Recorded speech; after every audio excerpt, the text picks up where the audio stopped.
Paper leak होता है तो समाचार पत्रों में एक खबर छपती है कि कई कोचिंग संचालक जो हैं वो ईओयू या फिर जांच एजेंसी के रडार पे हैं। लेकिन ये रडार जो है वो कभी डिटेक्ट करके नहीं बता पाता है कि कौन कौन लोग। एक नेक्सस जिसमें अभी तक कोचिंग माफिया जो है वो बचते आ रहे थे, उनका भी सामने आने की संभावना है। तो ज़रूरत है बिहार में भी जो भी पेपर लीक हुए हैं, चाहे वो सिपाही भर्ती के हो, बीपीएससी सिविल सेवा के हो या फिर शिक्षक भर्ती के हो, छात्रों के भविष्य के साथ खिलवाड़ करने वाले हैं, झांसे में रखने वाले हैं, उनके खिलाफ भी कार्रवाई की जाए, उनके नाम भी उजागर किए जाएं और अगर उनकी संलिप्तता है तो उनकी गिरफ्तारी भी तय हो। नमस्कार, आप देख रहे हैं द बिहार टॉप, मैं हूं आदेशपुरी। बिहार में कोई भी पेपर लीक होता है, जांच होता है तो उसमें एक बात जांच एजेंसियों के हवाले से समाचार पत्रों में जरूर दी जाती है कि कई कोचिंग सेंटर जो हैं वो रडार पर हैं। अलग बात है कि आज तक कभी जो है उन कोचिंग संचालकों या फिर जो टीचर हैं उनका नाम नहीं आ पाता है, कार्रवाई नहीं होता है। लेकिन आपको हम बता दें, छात्र नेता हों चाहे छात्र हों, हमेशा से ये दावा करते हैं कि कोचिंग संचालकों की भूमिका पेपर लीक में संदिग्ध होती है। वजह क्या है?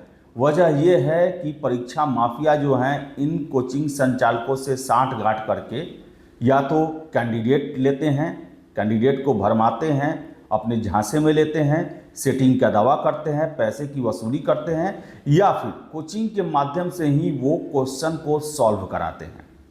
आप देख लीजिए, नीट पेपर लीक मामले में सीबीआई जांच कर रही है और सीबीआई ने इस दिशा में भी काम करना शुरू कर दिया है। और आपको बता दें कि हजारीबाग के ओएसिस स्कूल से क्वेश्चन आउट होने की अभी तक बातें आ रही हैं और हजारीबाग के ही कोचिंग संचालकों की भूमिका संदिग्ध लग रही है। ओएसिस स्कूल के प्रिंसिपल को गिरफ्तार किया गया है और बता दें कि कोचिंग संचालकों से इस दौरान उनकी लगातार बातचीत हुई है, पैसे लेन देन के एविडेंस मिले हैं और ये कहा जा रहा है कि प्रश्नों को सॉल्व कराया गया वहाँ पे।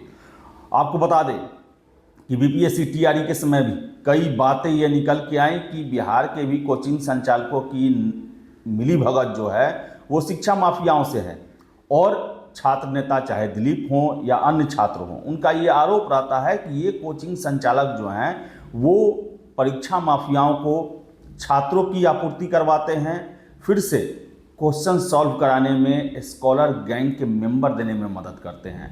तो नीट में जो है वो सीबीआई इस दिशा में भी जांच करना शुरू कर दी है। आपको बता दें, जो खबरें निकल के आ रही है उसके मुताबिक नीट पेपर लीक मामले में हजारीबाग के एक कोचिंग संस्थान का शिक्षक भी जांच के दायरे में है। वो ओएसिस स्कूल के प्राचार्य एहसानुल हक का बेहद करीबी था और नीट परीक्षा के दौरान कई बार दोनों में बात भी हुई।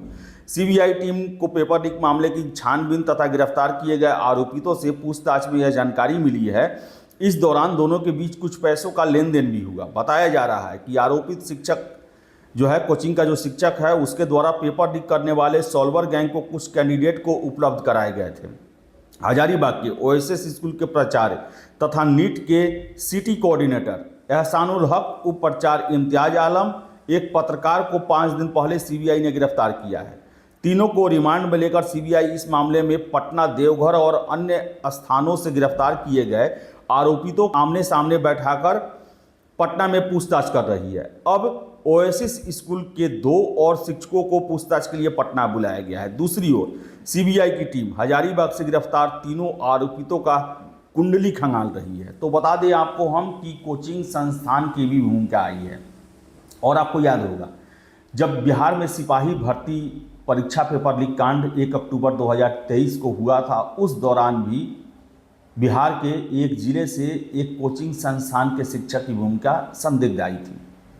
फिर से टीआरई 3 के समय में बता दें आपको हम कि भले ही नाम न उजागर किए गए हों, लेकिन कई कोचिंग संचालकों के साथ परीक्षा माफियाओं की सेटिंग गेटिंग की बातें आई थी, जहां पर वो जाकर कई घंटों बिताते थे। और बता दें आपको हम कि जो परीक्षा माफिया होते हैं उनके कई गुर्गे होते हैं, जो हर एक कोचिंग संस्थान, अशोक राजपथ या जो भी छात्र बहुलता वाले इलाके हैं वहाँ चाय दुकान, लॉज, हॉस्टल, मेस, इन सभी जगहों पर फिराक में रहते हैं कि छात्रों को अपने झांसे में लिया जाए। उनको सपने दिखाए जाते हैं, पैसे वसूले जाते हैं, क्वेश्चन दिए जाते हैं, आंसर दिए जाते हैं, या फिर बदले में सॉल्वर गैंग के मेंबर को उसके नाम पर बैठाए जाते हैं, या फिर सीधे सीधी धोखाधड़ी भी की जाती है, यानी कि पैसे वसूल लिए जाते हैं और बाद में ठेंगा दिखा दिया जाता है छात्रों को। तो कोचिंग संचालक, कोचिंग केंद्र जो हैं उसको लेकर कई शिक्षकों ने भी ये बातें कही हैं कि वो जो है परीक्षा माफियाओं के साथ उनकी मिली भगत रहती है। और हमेशा आप हर एक परीक्षा में ये देखते होंगे, जब पेपर लीक होता है तो समाचार पत्रों में एक खबर छपती है कि कई कोचिंग संचालक जो हैं वो ईओयू या फिर जांच एजेंसी के रडार पे हैं। लेकिन ये रडार जो है वो कभी डिटेक्ट करके नहीं बता पाता है कि कौन कौन लोग हैं।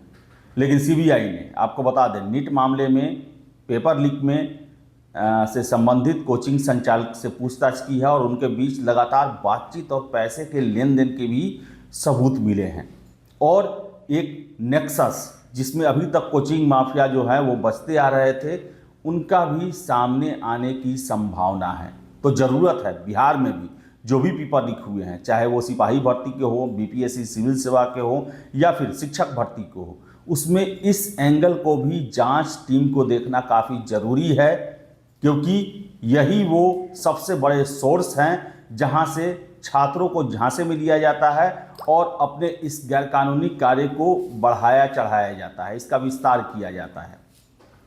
तो ज़रूरत है कि जो भी लोग, जो भी सफ़ेद पोश हैं, जो कि दुनिया के सामने काफ़ी सम्मानित बने हुए हैं, लेकिन उनके कार्य काफ़ी काले हैं, छात्रों के भविष्य के साथ खिलवाड़ करने वाले हैं, झांसे में रखने वाले हैं, उनके खिलाफ भी कार्रवाई की जाए, उनके नाम भी उजागर किए जाएं, और अगर उनकी संलिप्तता है तो उनकी गिरफ्तारी भी तय हो, ताकि छात्र जो हैं वो इस दलदल में ना फंस सके और कोई भी परीक्षा जो है वो विवादित ना बन सके। तो फिलहाल इस वीडियो में इतना ही। वीडियो पसंद आए लाइक शेयर करें, हमारे चैनल द बिहार टॉप को सब्सक्राइब जरूर कर लें। धन्यवाद।